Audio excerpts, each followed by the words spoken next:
Okay, we'll go ahead and call the meeting to order. A quick agenda update under public participation. Mark Johnson to discuss animal services. With that, I'll ask the clerk to call the roll, please. Biondo. Present. Booker. Present. Boomer. Here. Crosby. Here. Fellers. Here. Fiducia. Here. Gurl. Present. Laurel. Hoffman. Present. Jury. Present. You don't know how glad I am to be here. He's overjoyed. Kelly. Here. McDonald. Present. Nicolosi. Here. Red. Salgado. Present. Schultz. Tassoni. Present. Webster. Here. Westcott. Wilson. Present. We've got 18 present and 2 absent. Thank you, Clerk Mullins. With that, I'll ask everybody to stand and I'll turn things over to Mr. Fellers for the prayer and pledge. Thank you.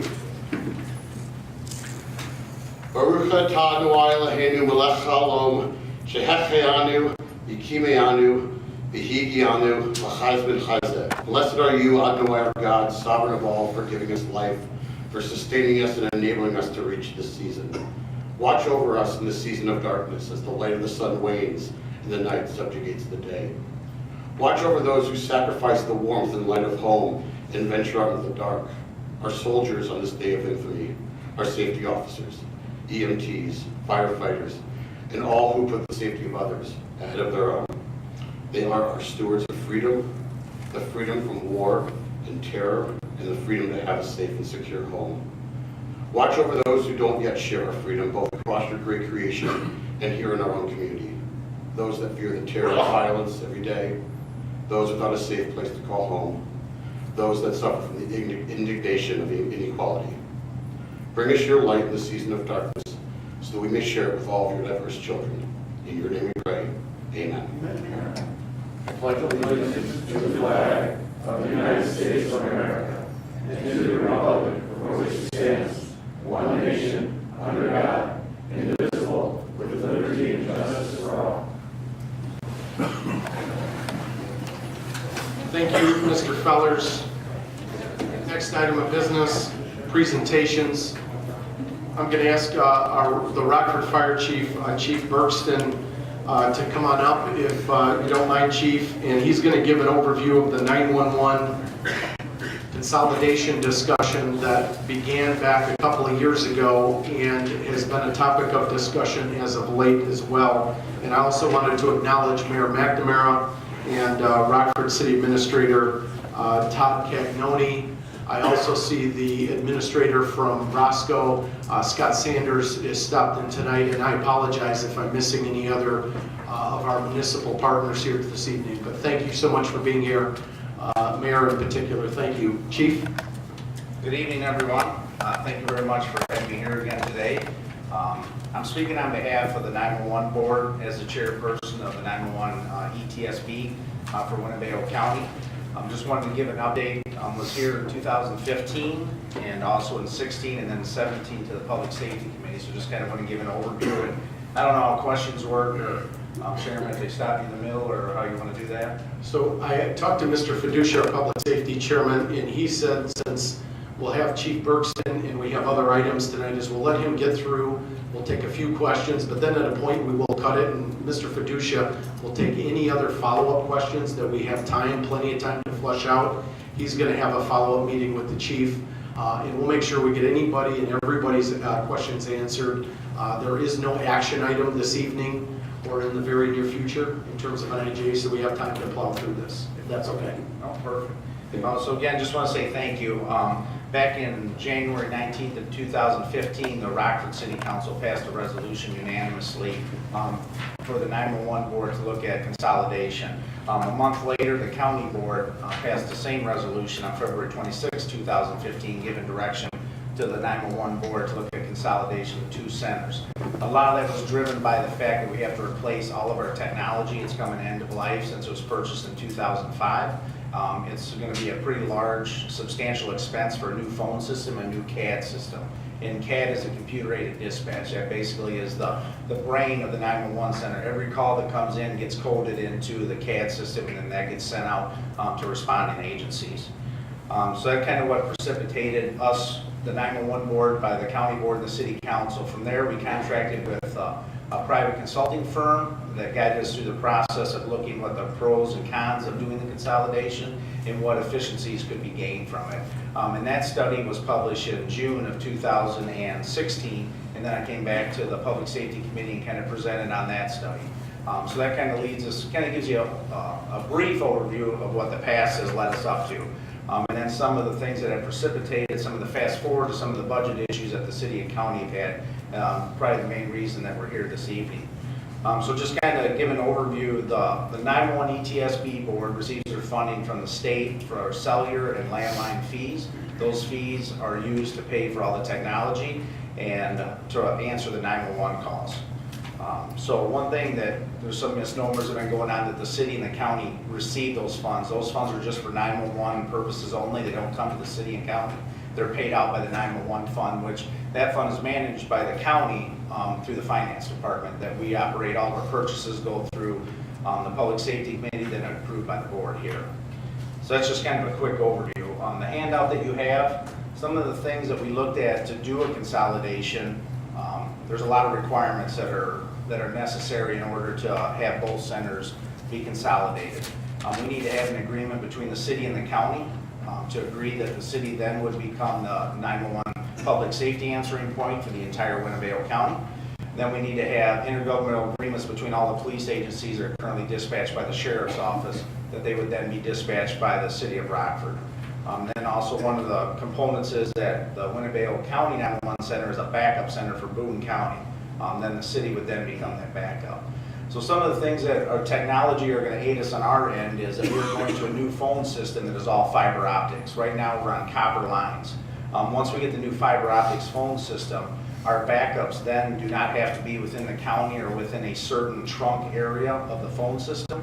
We can then parcel those out to 5 or 6 different public safety answering points, because there isn't one center in our region that can handle the volume that the city of Winnebago carry, just because of the amount of population and calls that we receive. So once we're able to acquire that technology, hopefully the first quarter of January, we'll have fiber optics where we can send a percentage of all of our calls to 9 public safety answering points in 9 different counties that we have agreements with, that we created a group to go out to bid for one phone system, so we'll all be operating on the same phone system. So at that point, we would not have to have a live backup, which is some of the efficiencies that the 911 board was looking to strive for, so we don't have duplication of all the equipment and hardware and redundancies. So that's kind of what the future, the goal that we're aiming for is in 2018, that we would not have to have a live backup. Some of the other items, we're working, there are 2 different labor groups. AFSCME is represented in both the city and the county. We're very cognizant of the employees at this. They are the major thrust of how these 911 calls are answered. And we're very cognizant of some of the issues and uncertainty that they have. We want to make sure that we can alleviate those as much as we can. We have been meeting with the representatives of AFSCME 3 times so far to answer questions from the city side and what we can do to alleviate some of those concerns that they have. For this to work, we need all those employees. So we want to make sure that we convey that to them so they know they have some safety and security in their position, regardless of how it ends up at the end. The funding model. One other thing on if anybody's been paying attention to news, I think a lot of concern or questions were raised about the funding model. We looked at the funding model of what the city's paying right now in the county, and then what it takes to combine that. So currently, right now, a funding model is distributed to all the police agencies that are currently dispatched by the sheriff's office. We looked at several methodologies that were used across the United States. The one that we landed on that seemed the most appropriate and most widely accepted by many municipalities was using number of sworn officers. It seemed fairly consistent, and it was most widely accepted by police departments. So that's the model that we landed on. That's how we factored out those costs. We took the county's budget and the city's budget and what it would look like after the consolidation, and then those costs were distributed. So just a little history on the cost. So since the center split in 2004, the Lost Park Police Department has been paying for one position, one of the TAC channels. because they had their own 911 center. They did away with the 911 center because of technology and redundancy, so they didn't have that anymore. They used to have it fully staffed. They answered all their 911 calls in Lost Park and dispatch. Their employees were absorbed into the county center, so they were paying the county roughly about $130,000 a year for that. The city of Lloyd had their own 911 center. That center went away, and then they came to the sheriff's department. So there have not been any fees paid by the other municipalities other than McChesney Park Sheriff or the Lost Park Police and the McChesney Park Sheriff are the only ones that have been paying for the service that has been provided by the sheriff. Our funding model going forward is that everybody pays their equal share, and that's that model we distributed. Because currently, right now, the city receives roughly about $540,000 from the county to pay for 4.6 full-time employees at the city 911 center. The new funding model will be everyone's paying their fair share. So that's kind of the quick synopsis of how that funding model and how that was distributed to everybody. We've been communicating with the police chiefs and the elected officials, and we do have a meeting next Monday with all the mayors and village presidents to answer any questions they have about the budget, how calculations were done, or just how operations would go in the future. So that's kind of a quick background to that. Chief, I don't mean to interrupt you, but there was some question by board member two on different funding models you looked at in your process. Could you just touch real quick? Sure. Then I'll let you get back into your problem. Yep. So one of them we looked at was calls for service. No matter what model you pick, there's going to be an adverse impact to somebody, and someone's going to get a benefit out of it. So we looked at calls for service, and we looked at population. It seemed once we put all three together, and it seemed the one that was most fairly distributed and equal based on use was the number of sworn officers. That really correlated. It lined up better with the number of calls and the population that seemed the fairest out of them. Someone had their hand raised, I don't know. We'll go to questions right at the end. I just Okay. wanted to throw that in because that was a very specific question that came up a few times. Sure. So, and just a historical, the city of Rockford, we have been charging all the fire departments that we dispatch probably for the last 24 years. So we dispatch for 5 fire departments: Black Hawk, Cherry Valley, New Milford, Northwest, and West Suburban. We charge them a per call fee of $40. And probably the highest paid one, the one that has the highest expense is Cherry Valley. They're paying roughly about $56,000 in fees to the city of Rockford 911 Center to pay for our dispatching services. So this model is not new. On the fire side, we've been doing it since we took over dispatch for other fire departments other than the city of Rockford. So that's just kind of a quick overview and a little historical frame of reference for that. One thing that I have been asked is the 911 board, who makes that up? So that is made up, it's listed in a statute: the sheriff of Winnebago County, the Rockford Police Chief, the Rockford Fire Police Chief, Lost Park Police Chief, because they had their own 911 center, so they were adopted in. South Beloit Police Chief has a voting right on that board. The village of McChesney Park has a representation, a rural fire chief, and then there's 4 at-large members. So out of all those members, 9 are from the county and 2 from within the city. So a lot of people said we don't have fair representation, but most of those, the 4 at-large members are appointed by the chairman of Winnebago County. They represent the interests outside the city of Rockford. The only 2 voting in the city of Rockford is the fire and police chief. So that's kind of how the members are distributed, because I've been asked that quite a bit lately over the last week, is what constitutes that board, how are they derived, and what does that makeup consist of? So, Anything else?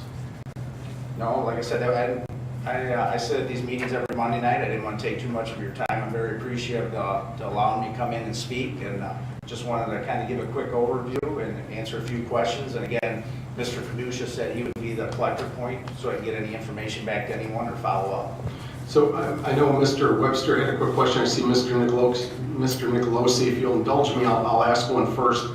Regarding the 911 board and the current structure of it, if it would come to pass of a consolidation as you have laid out, is there an opportunity by the 911 board to relook at its governance model where any paying partner could have a representative seat and not have to be appointed or potentially have an odd person out who is a paying member? Is there that type of latitude to have that discussion as we go forward? Sure, and one thing that conveyed to all the the police chiefs around the county is that, we want to make this as open as possible, distribute information, give updates as we go along, because it has happened very rapidly since you passed your budget. This is kind of an edict that I was delivered by the sheriff that, hey, we're going to close our center, so we're being it's been a lot of work happening in a short amount of time, let's put it that way. So we're open for anything.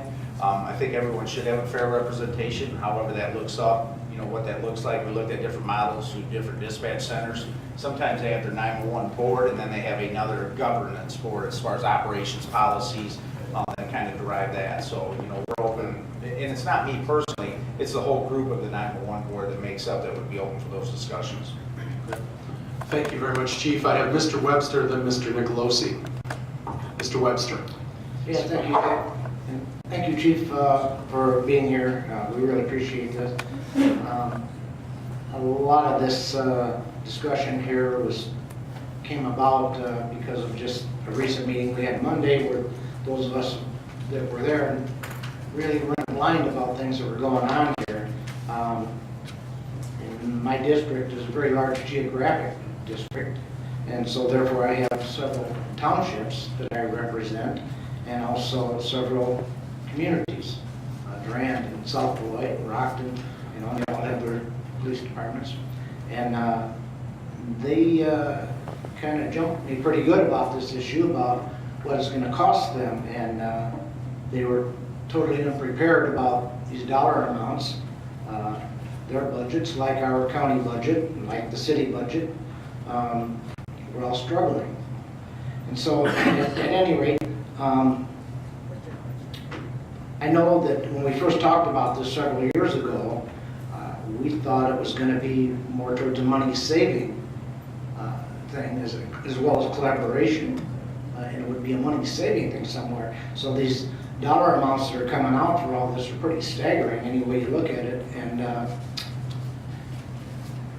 one of the things that you pointed out here, and I've been making notes all along, these are some things I brought up the other night as well.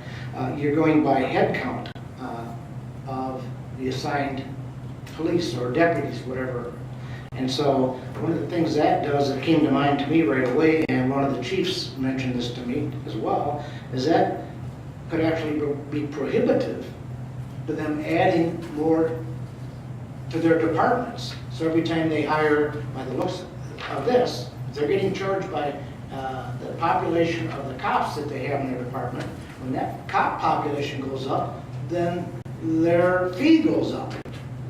And so that seems kind of counterproductive there about having less boots on the ground, because it's going to cost them more money for that alone. And then, so I know that you had maybe hit on some other ways, and so what I was thinking was the population. Would that not be a fair way to look at things? Could you have a hybrid model going for us here? Maybe population, general population, or zip code by zip codes, or once again, geographic areas there. Which ones have the most demand for these services? Is it a geographical area or a township area, perhaps? Or the crime data, you mentioned that. All that plugs into it too, and I'd like to see all of these things looked at, not just the one model that seems to be the most popular nationwide, because that just may not be the one that fits for us. And finally, the last issue I want to say, and this, I may climb up after this. I was asked straight up, is there money to be made on this? Who's making money on this? Or is it going to be budget neutral for everyone? So you asked several questions in there. Let me see Yes. if I remember. So I'm going to start off the models that we used. So we looked at calls for service. So that, talking with other agencies, that was very, had a negative impact on officers. So if you had a police department that was very, not aggressive, but very proactive, and they had a lot of officer-initiated calls, some of those municipalities that had some budget issues, they told their officers, stop creating tickets because we're getting charged for them. So that model, a lot of police departments we talked to said, don't go that way, because sometimes that has an impact on the actual policing operations that happen on the street. As far as the amount, one thing I will, and that's a policy decision for the chairman in this group, is that the Winnebago County is currently subsidizing these police departments and the city of Rockford. So that would be a policy decision for the county board, because at the model we have, everybody's paying their fair share.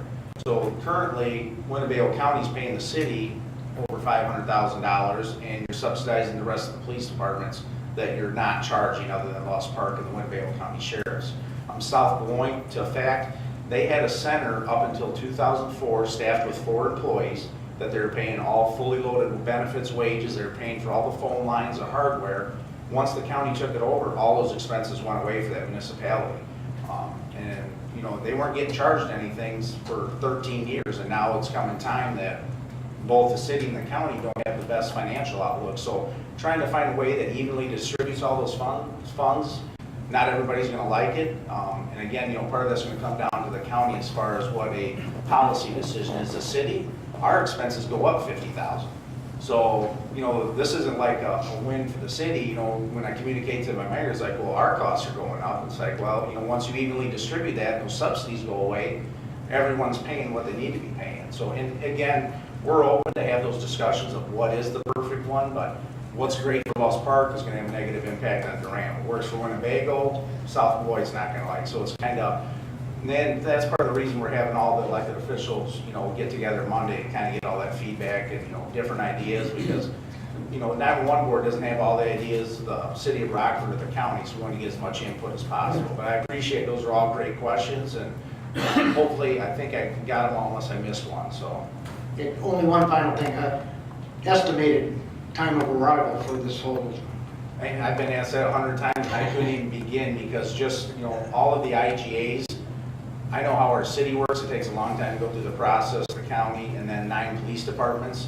We have to have the IGAs in place before I submit for a modification agreement to the ICC, Illinois Commerce Commission, for approval. So, you know, I couldn't even begin to give you a ballpark, but it'll probably be springtime. thank you. You're welcome. Thank you, Mr. Webster. Appreciate it. Mr. Nicolosi. And we'll do at least one more question after that, and then we may have to defer and move on to other board business as discussed. Mr. Nicolosi. Well, thank you, Chairman. I'll be brief, since Mr. Webster was pretty greedy with those questions. I just kept checking off everything I had on my list. I guess, you know, I've been hearing a lot too from different municipalities, and they're a bit shell-shocked by the costs. Are these the costs that we have given to each one? Are these kind of the final numbers, or are we not quite close to there yet? I mean, is there wiggle room at all? Because, you know, some of these municipalities are going up double, even close to triple, and some of them obviously are zero, going to, you know, a lot more. And I think everyone understands they have to pay their fair share. I don't think anyone has an issue with that per se, but just the enormous cost that's hitting everybody, and we're all in budget crunches, and I remind everybody here that these municipalities are the same constituents that we represent throughout the county. So be mindful of that no matter who's footing the bill, it's the same person at the end of the day. So again, my question, just to be succinct, is do we have final numbers? Are we close to that, or are they still up in the air? So these numbers, we wanted to make sure we're very diligent, because we didn't put numbers out, oh, wait a minute, that's wrong, we're too high, too low, that we got all the details and budget from Ms. Pascal at the county. We worked with our director of finance in the city, and then we looked at all the operational, made sure we were as inclusive as we can, because we didn't want to come back, oh, we were off $10,000, or We're pretty close. Exactly, so we're pretty close on that number. Not to say that it's not, you know, exactly 100% accurate, but we wanted to make sure that we were dialed in on that. And, you know, just a follow-up, one thing I did miss, one thing that I forgot to really hit on, the whole reason for this consolidation is public safety and citizens. So right now we have 2 centers. 11,000 calls on an annual basis get routed to the wrong center, they have to be transferred. So that's a delay to that customer, that person that's in crisis mode, calling 911, that call, you know, I'm sorry, you reached the city, I have to transfer you to the county. And that opens up the opportunity for errors, and it also opens up the opportunity for a delay in that call being processed. And the big thing is having that officer safety. I was on the fire department when we were at 204 South 1st Street, everybody is in one room. And I know there's a couple officers that are on your board that, you know, saw the same thing, that when your county dispatch is sitting next to the city on the west side and they have a call, they're right next to each other. Hey, do you have an officer that can back me up? Yeah, I got him out of West 8 and Pierpont, we'll slide him right over, versus now we're segregated. You know, we can communicate through teletype and that, but it's difficult to have that open communication, and that call doesn't have to be transferred. So I think and I apologize, that's one of the main reasons reasons that the board was really pushing to have this consolidation was to create a better service to the citizens that they deserve.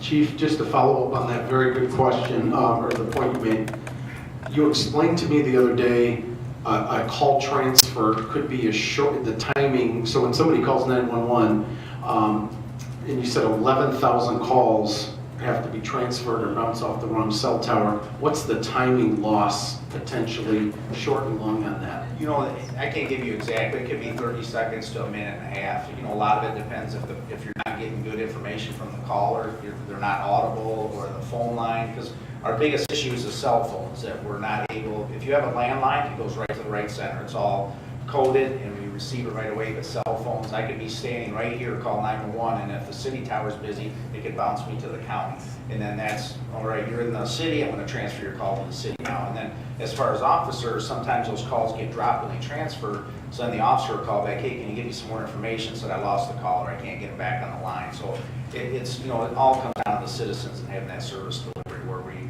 kind of fall short, where we'd have a big improvement for that. Thank you, Chief. I got Mr. Wilson on our last question. We're going to need to move on at 6:30. One thing I will say, because the board members naturally read the paper when the article hit, we got the numbers mid last week, late last week, and then it was shared with the media, I believe, so then there was a story. This being a long-standing discussion, one of the things I have seen is there's been a lot of discussion, and this got real when you put numbers to it. So people that had some information or haven't looked at it in a while, or this is all new to them, now it gets real when you're talking real numbers. But there's been a lot of discussion with a lot of different municipalities, and that will be an ongoing thing. And I believe the one meeting you referenced, Chief, is on the 18th of December. Talked to attorneys from multiple municipalities here in the last 24 hours. I know there's a lot of discussion that flushed out because of this. So I think by the time we roll into Christmas, a lot of the initial reaction to it at least will have context. And then we'll have the context to have discussions in early 18. Mr. Wilson. Thank you, Mr. Chairman. Mine will be brief as well. About 2 or 3 years ago, I made contact with your office, and it pertained to the hiring of minorities. I know you made some strides in that, but I'd like to know if you made gains in hiring people that are minorities, African Americans, Hispanics, Orientals. Specifically to the 911 center? No, to the fire department. Okay, to the fire department, we've made incredible gains. We were able to hire a full-time recruiter who's established several relationships with a lot of organizations in town, and they've been very productive. So the last 2 recruit classes we've had have had the highest number of minorities in the protected class, so women and African Americans, and we're very happy with that. Are we where we want to be? No, we're not. We're still really striving. We're going to have another cycle coming up for recruitment. End of 2018, we're really going to push hard. And I will say, just not to be shameless, but we are going to be hiring at the 911 center. So if you know of anybody, it's a great job. I mean, they're our most unrecognized component of the emergency system. No one ever sees them. You only hear them if you talk to them, and they don't get a break. So as soon as they answer that 911 call, they hang it up, their phone's ringing again. So if you know of anybody that you think would be suitable, definitely refer them. We'll probably have that application open on Monday on our city's website. So I'm always advertising, Mr. Wilson, so. Chief, thank you very much for your time. And I know we'll have follow-ups, and we'll make sure we get everybody's questions answered. Please send those to myself and of course to Mr. Fiducia, our Public Safety Chairman. But we do need to move on to future business. But thank you so much for your time, Chief. No, thank you for really allowing me to appreciate come it. in. Thank you. Thank you, Mayor, and thank you, Mr. Cagnoni. Our next item of business, public participation. Mark Johnson, I believe, is here to talk about arming animal control officers. Is Mr. Johnson here? Yes, he is. Come on up, sir. Thank you very much for being here. As Mr. Johnson's coming up,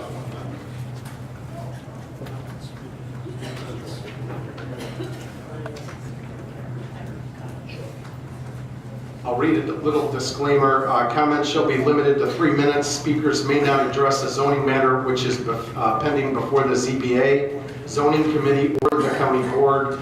Personnel matters or pending or threatening litigation may not be addressed in open session. An individual may speak a maximum of 3 times per calendar year on the same topic. This prohibition shall include the repetition of the same topic in a statement of what is purported to be a different topic. Personal attacks or inappropriate language of any sort will not be tolerated. Thank you so much for being here, sir. Thanks for having me. In 2012, I was seated in my animal control van assisting a citizen with their deceased family pet. I began hearing gunshots ring out and muzzle flashes were observed less than 1 block away. I ducked for cover as I heard bullets whizzing by and a loud bang as one of the bullets struck the van I was sitting in. Since that date, animal control officers have been ordered to wear bulletproof vests at all times. No additional personal protection was provided for the officers to defend themselves to protect the public they serve.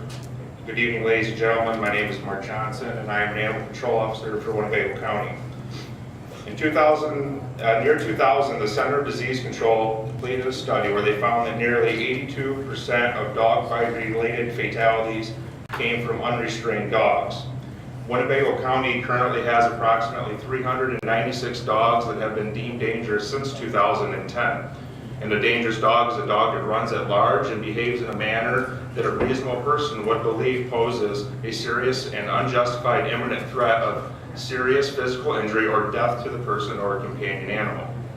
In 2016, Animal Control assisted local area police and fire on 243 calls and responded to 757 calls for injured wildlife. Animal Control currently has a list of 39 addresses that officers must respond with the police. Citizens at these addresses have made confirmed threats to shoot or harm animal control officers. Under state statute, animal control officers are allowed to be armed with lethal and less lethal force by ordinance. Arming animal control officers would allow us to handle injured wildlife calls that once would have required the police. Arming animal control officers would allow us to assist police and fire when urgent calls for help are broadcasted and we are nearby. Arming animal control officers would provide us with the appropriate amount of personal protection needed to safely perform our job and protect the citizens of Winnebago County. I've been asked by several police officers and deputies throughout my career why we are responding to the same addresses they are without the same level of personal protection. I'm asking the board and the Public Safety Committee to start the discussion of adopting an ordinance that would allow animal control officers in Winnebago County to be armed. Thank you for your time. Thank you very much for your time.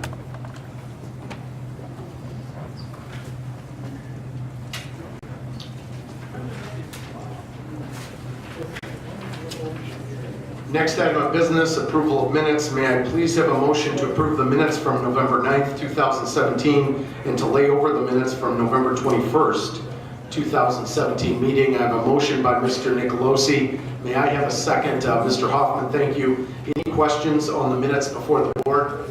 Seeing none, all those in favor signify by saying aye. Aye. Any opposed? Motion passes. Minutes approved. Thank you very much. Next item of business, announcements and communications. Clerk Mullins. The items listed below were received as correspondence. And we will place those on file. Thank you very much, Clerk Mullins. Next item of business would be the board member correspondence. Any questions or comments by board members? Mr. Webster. I just have one. Julia recently sent us an invite to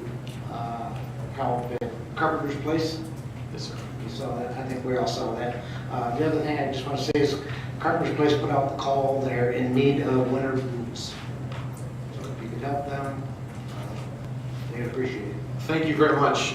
It's a very special place, by the way. If you've never served a lunch or meal there, it's a great place, and I appreciate you mentioning that. So thank you, Mr. Webster. Any other board member comments this evening? Seeing none, I'll move on quickly to the chairman's report. This is going to be Dorothy Red night here. So I want to thank Mrs. Red. She invited me to the NAACP dinner, at which she was one of the leaders of last Saturday. And the speaker, this is a good story actually, the speaker gets up there that she recruited to come in from Texas. And the speaker's first comment was in reference to Mrs. Red about how Dorothy called her, said, you know, we don't really have any money, but we really want you to speak. And she was tenacious and just kept on this lady until the speaker came to town and addressed the crowd. So thank you very much for the invite and your leadership on that. And the other thing with Mrs. Red is we should be congratulating her tonight. She's going to be honored at the Confluence Awards that are taking place this evening, I guess. Levings Park, for her role in the Levings Park revitalization. So just want to say thank you and congratulations, Dorothy.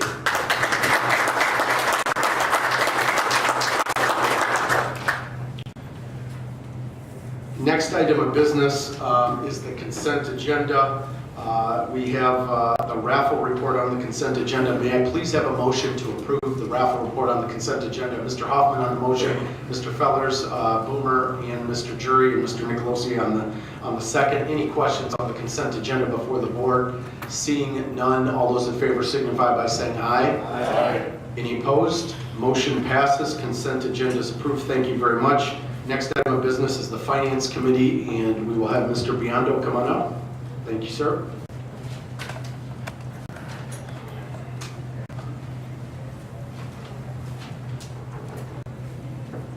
Mr. Biondo.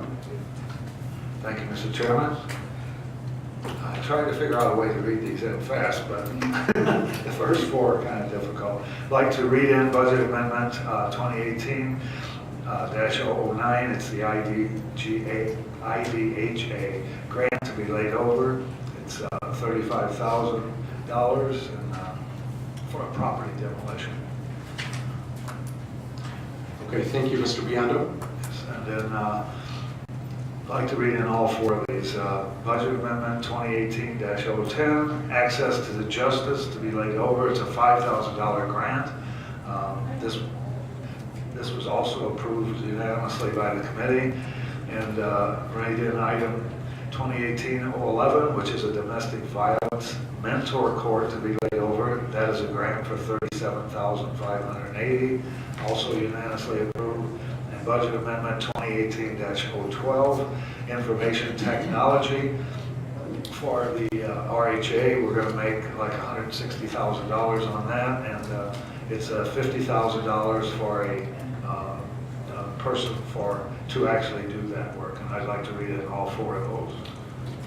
Thank you very much. All four are read in. Thank you, Mr. Biondo. And then, since they were all unanimously approved, I would like to suspend the rules, vote to suspend the rules. We have a motion by Mr. Biondo to suspend the rules for B, C, D, and E on the items he just read in. I have a second by Mr. Hoffman, Mr. Boomer, and Mrs. Gorel. So the item is to suspend the rules. That would allow us to vote this evening. Any questions on the motion to suspend? Seeing none, all those in favor signify by saying aye. Aye. Any opposed? Motion to suspend passes. Mr. Biondo. I'd like to then move to approve Budget Amendments 2018-009, 010, 011, and 012. We have a motion by Mr. Biondo on items B, C, D, and E. May I have a second? A motion to approve by Mr. Biondo, a second by Mr. Fellers, Mr. Wilson, Mr. Jury, Mr. Boomer, and Mr. Girl. Any questions by board members on those four budget amendments? Seeing none, I will ask any board members opposed to this motion to indicate by saying aye. Seeing none, I'll ask the clerk to cast a yes vote for all members present. Motion for B, C, D, and E passes. Thank you very much, Mr. Biondo. All right. Items, I'd like to make a motion for items F through R to approve. Each of these are levies for the tax year 2017, which are paid in year 2018. We give this to the county clerk. They extend these levies and then determine the rate based on the amount of EAV we have in those funds. And that will produce the set amount for all taxable properties. So I'd like to move to approve all of those F through R. We have a motion by Mr. Biondo to approve the tax levies, which is items F through R. Motion by Mr. Biondo, a second by Mr. Wilson and Mr. Boomer. Any questions by board members on F through R on the tax levies that have been laid over multiple times since the passage of our budget? Seeing none, all those in favor signify by saying aye. Aye. Any opposed? Motion passes. Mr. Biondo. Thank you, that concludes our report.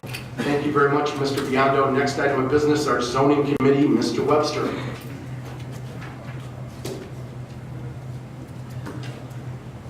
Always a lot of action in our zoning committee.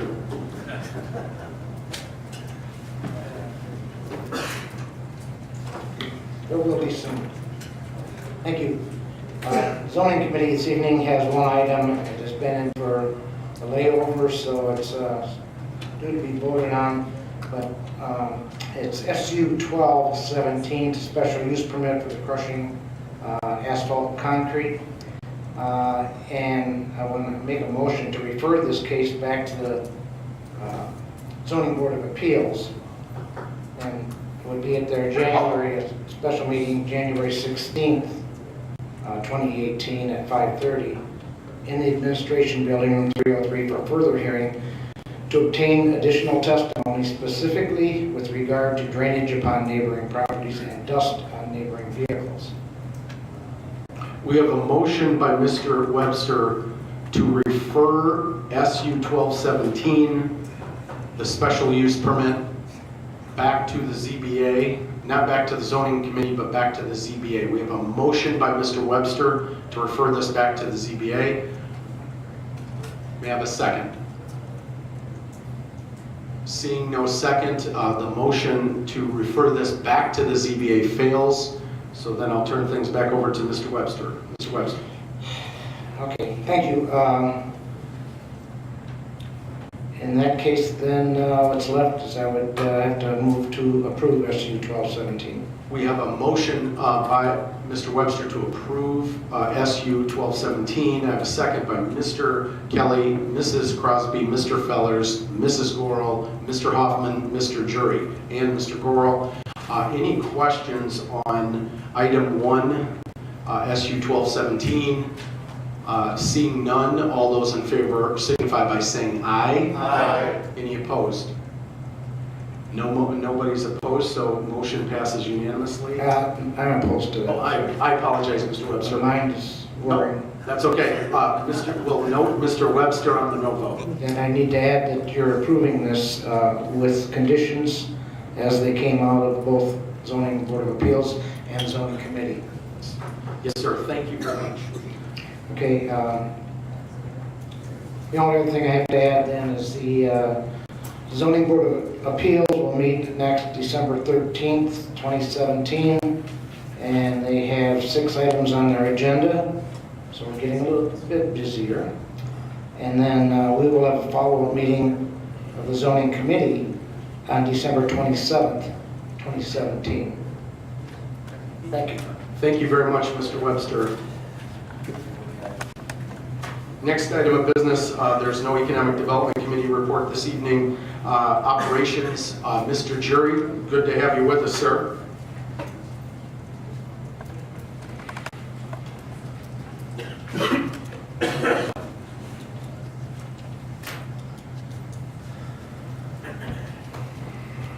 Thank you, Mr. Haney, and thank you very much for those comments. Just a brief statement. As you may or may not know, I had a little bout with a little heart issue, and I want you to know that it's always good to have a second chance to be with my colleagues and friends that I have so much cherished over the years. Because of this, I will not be seeking re-election, but I will be here for another year, God willing, so we can get some unfinished work done. But it's a pleasure to work with all of you. I want you to know that. Thank you. All right, your Operations Committee has several resolutions before you this evening. One is a resolution renewing the snow plowing contract, and I move for its adoption. We have a motion by Mr. Jury on item B and a second by Mr. Boomer, Mr. Nicolosi, and Mr. Tassoni and Mrs. Red. Any questions, comments by board members on item B in the Operations Committee? Seeing none, all those in favor signify by saying aye. Aye. Any opposed? Motion passes. Thank you very much. Mr. Jury. Our next resolution is a resolution authorizing the Winnebago County Purchasing Department to renew a contract for uniform service rental services, and I move for its adoption. We have a motion by Mr. Jury on item C under operations, a second by Mr. Hoffman. Any questions by board members on item C? Seeing none, all those in favor signify by saying aye. Aye. Any opposed? Motion passes. Mr. Jury. Thank you. Our next resolution is a resolution authorizing the plaintiff bidding questions on a public ballot before electors of consolidating the office of Recorder of Deeds and the office of County Clerk of Winnebago County, and I move for its adoption. We have a motion by Mr. Jury on item D and a second by Mr. McDonald, Mr. Hoffman, and Mr. Gurl. Any questions, comments by board members on the item before us? Seeing none, all those in favor signify by saying aye. Aye. Any opposed? No. We have three, Mrs. Gurl, Mr. Wilson, Mr. Fellers, and Mr. Salgado on a no vote. All other board members? Yes, Mr. Salgado, Mrs. Gurl, Mr. Wilson, and Mr. Fellers on no votes. All other board members cast a yes vote. Motion passes. Thank you very much. Mr. Jury. Thank you. Next resolution is a resolution authorizing the chairman of the county board to execute a building interest agreement, and I move for its adoption. We have a motion by Mr. Jury on item E. May I have a second, please? Second by Mr. Webster, Mrs. Crosby, and Mr. Nicolosi. Item is before the board now. Any questions? Mr. Webster. Yeah, thank you. One question we asked the other night, I didn't get an answer to. Where's the entrance? What are we talking about? I'm going to ask Carla to address this gentleman. She can. Thank you, Carl. Rockford Public Schools has some fiber for winches in the county administration building, and they're going to have some work done on that and just want their consultants to be able to enter the building to perform that work. I see. Thank you. Thank you very much, Carla, and thank you, Mr. Webster, for asking that question. Mr. Jury, any question, anything else? Seeing none, all those in favor signify by saying aye. Aye. Any opposed? Motion passes. Thank you very much, Mr. Jury. Thank you. The next resolution we have is a resolution authorizing the chairman of the county board to execute an amendment space for rental at 555 North Court Street, and this is at no cost to the county. What this is a movement around of the tenant. We have a motion by Mr. Jury on item F. May I have a second? I have a second by Mrs. Crosby, Mr. Wilson, Mrs. Gurl. Any questions by board members on item F before the board? Seeing none, all those in favor signify by saying aye. Aye. Any opposed? Motion passes. Thank you very much, Mr. Jury. Thank you. The next resolution is to dissolve the Mental Health Advisory Committee of Winnebago County, and I also move for its adoption. We have Firewall. I'm sorry, I got it mixed up. A resolution authorizing Winnebago County to purchase department execute checkpoint firewall service and equipment agreement, and I move for its adoption. We have a motion by Mr. Jury on item G, and I have a second by Mr. Nicolosi. Any questions by board members on the item before us, on item G? Seeing none, all those in favor signify by saying aye. Aye. Any opposed? Motion passes. Thank you very much, Mr. Jury. And the last resolution is a resolution to dissolve the Mental Health Advisory Committee of Winnebago County, and I move for its adoption. I have a motion by Mr. Jury on item H. May I have a second, please? Mrs. Crosby and I believe Mr. Hoffman on the second. Any questions by board members on the item before us? Seeing none, all those in favor signify by saying aye. Aye. Any opposed? Thank you very much. Motion passes. And Mr. Jury? Thank you, Chairman. And that concludes our report. Thank you. Thank you very much. Public Works Committee, Mr. Kelly? No report. Okay, next item of business, Public Safety Committee, Mr. Fiducia. And thank you, Mr. Fiducia, for connecting with Chief Berkston. I appreciate that. And thank you, Mr. Chairman. Your Public Safety Committee has one resolution this evening. This resolution is to award contracts for veterinarian supplies, and they will be going to Midwest Veterinarian Supply and Patterson Veterinarian Supply, and I so move. I have a motion by Mr. Fiducia on item B under public safety, a second by Mr. Booker, Mrs. Crosby, Mr. Fellers, and Mr. Nicolosi. Any questions by board, oh, I'm sorry, and Mrs. Red. Any questions by board members on this item before us? Seeing none, all those in favor signify by saying aye. Aye. Any opposed? Thank you very much. Motion passes. Mr. Fiducia. Thank you, Mr. Chairman. That's going to conclude our report. Any unfinished business by board members? Any new business? Before I entertain a motion to adjourn, I would ask your indulgence that we have about a 5-minute closed session. I'd entertain a motion to go to closed session. I have a motion by Mr. Wilson, thank you, and a second by Mr. Hoffman. I'll go to closed session to discuss pending and threatened litigation. Got a second by Mr. Hoffman. All those in favor of going to closed session signify by saying aye. Aye. Any opposed? We'll go to closed session in about 1 minute.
basically.